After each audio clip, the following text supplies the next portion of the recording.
New nation news explanation আপনাদের সকলকে স্বাগতম। সাথে আছি আমি শাহরিয়ার ইসলাম শোভন।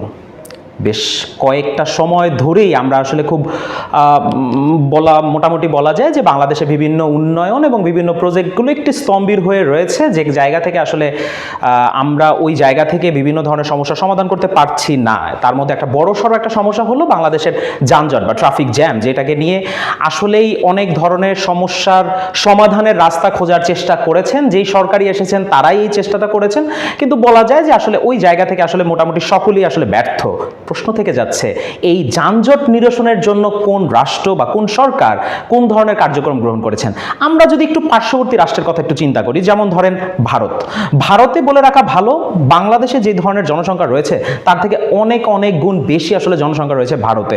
তবে ভারতেও কিন্তু এই ট্রাফিক জ্যামের সমস্যাটা রয়েছে, বাট তারা যেই ধরনের ইনিশিয়েটিভগুলো নেওয়া হয়, অর্থাৎ তারা যানজট নিরসনের জন্য যে ধরনের সমাধানের রাস্তাটা খোঁজে, বাংলাদেশ ঠিক প্রতিবেশী রাষ্ট্র হওয়ার পরেও ওই একই ধরনের কিন্তু সমাধানের রাস্তাগুলো আমরা খুঁজে পাচ্ছি না।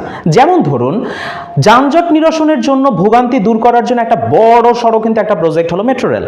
এই মেট্রো রেলের পাশাপাশি রয়েছে আমাদের বিভিন্ন ফ্লাইওভার, আমাদের ফুট ওভার ব্রিজ। কিন্তু এত সমস্যার পরেও কিন্তু আসলে আমরা এই সমাধানগুলো পাচ্ছি না। তার মধ্যে আমাদের নিউ ন্যাশনের রিপোর্ট বলছে মোটামুটি 5টা সমস্যাকেই আমরা এই যানজট বাড়ার কারণে পেছনে আমরা দায়ী করছি। তার মধ্যে প্রথম কারণ হলো ফিটনেসবিহীন যেসব গাড়িগুলো রয়েছে।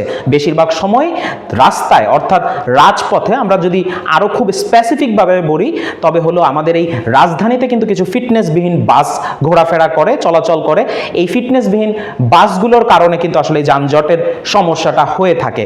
দ্বিতীয়ত, যদিও বা ট্রাক বা বিভিন্ন ধরনের ইন্টারডিস্ট্রিক্ট যেসব ট্রাকগুলো রয়েছে তার চলাচলের লিমিট মধ্যরাতে করা থাকলেও অনেক সময় আমরা আসলে ব্যস্ততম নগরী মতিঝিল, পল্টন এবং গুলিস্তানের মতো জায়গায় আমরা কিন্তু খেয়াল করি যে এই ট্রাকগুলো কিন্তু 4টা, 5টা বা 6টা সন্ধ্যা হওয়ার সাথে সাথেই রাস্তায় নামে, যার ফলস্বরূপ আপনাকে এবং আমাকে একটা লম্বা সময় ধরে এই যানজটের মধ্যে পড়ে থাকতে হয়।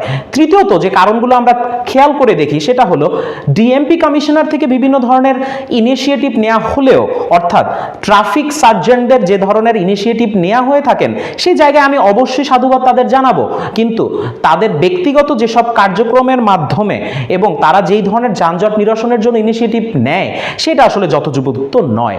অর্থাৎ তাদের জায়গা থেকে যদি আমরা আরেকটু কঠোর পরিশ্রম এবং তাদের জায়গা থেকে একটু যদি নিখুঁত পর্যবেক্ষণ আমরা যদি খেয়াল করি, তবে সেই জায়গা থেকে কিন্তু আমি যানজট নিরসনের একটা বড়সড় একটা জায়গা আমরা কিন্তু দখল করতে পারছি। তৃতীয়ত, একটু খেয়াল করে দেখেন, আরেকটা সমস্যা আমরা যেটা আসলে খেয়াল করে পারলাম সেটা হলো আর্টিফিশিয়াল ইন্টেলিজেন্স বা এআই এর কিন্তু একটা বড়সড় একটা নৈপুণ্য আছে, কিন্তু এই আর্টিফিশিয়াল ইন্টেলিজেন্স বা এআই এর এবং টেকনিক্যাল যেসব ব্যাপারগুলো সেটাকে যদি আমরা আরেকটু বড় করতে পারি কিংবা আরেকটু যদি চিন্তা ভাবনা করা যায় যে আমাদের ম্যাপিং সিস্টেমটা যদি আরেকটু স্ট্রং করা যায়, আমরা যদি এইটা বুঝি যে কোন রাস্তাগুলোতে যানজট আসলে হচ্ছে এবং যেসব ফিটনেসবিহীন গাড়ি বা বাস বা ট্রাক এবং নিয়মের বহির্ভূত হয়ে এই যানজটের সমস্যাটা আসলে সৃষ্টি করলেন, তাদেরকে যদি আমরা আসলে আইনের আওতায় আনতে পারি, তবে এই ধরনের সমস্যা থেকে কিন্তু আমরা অচিরেই সমাধানের রাস্তা খুঁজতে পারি। এবং পঞ্চম, তবে আমি মনে করি এই পঞ্চম নয় বরং এটাকেই আসলে প্রথম সমস্যা হিসেবে ধরে নেওয়া যায়, সেটা হলো উবার এবং পাঠাওয়ের একটা সিন্ডিকেশন। অর্থাৎ উবার এবং পাঠাওয়ে যারা কন্ট্রাকচুয়াল ট্রিপ দেয় তাদের কিন্তু মোড়ে মোড়ে, আপনারা খেয়াল করবেন, কারওয়ান বাজার, ফার্মগেট, মতিঝিল, হাতিরঝিল, মহাখালী এবং উত্তরার থেকে শুরু করে বিভিন্ন ব্যস্ততম জায়গাগুলোতে এবং মোড়ে মোড়ে তারা কিন্তু বসে থাকেন। এবং এই সমস্যাটার কারণে আমাদের একটা লম্বা সময় ধরে কিন্তু এই যানজটের সৃষ্টি হয়।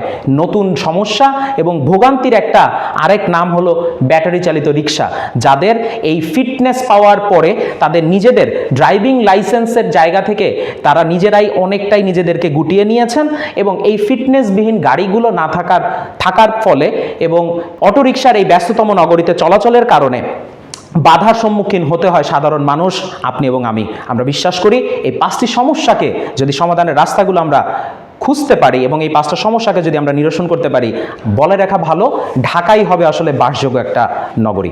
ধন্যবাদ। পরবর্তী এক্সপ্লেনেশন দেখার জন্য সাথেই থাকবেন।